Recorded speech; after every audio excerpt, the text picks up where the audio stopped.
నమస్కారం J7 news కి headline చూద్దాం.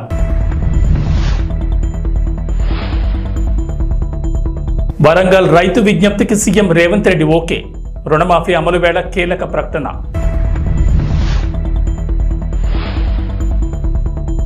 రుణమాఫీ పేరుతో రేవంత్ రెడ్డి మోసం. కేటీఆర్ సంచలన కామెంట్స్.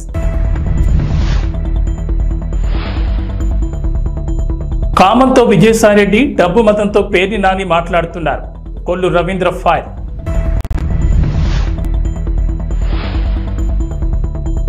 తెలంగాణ ఏపీలో భారీ వర్షాలు. పలు జిల్లాలను హెచ్చరించిన వాతావరణ శాఖ.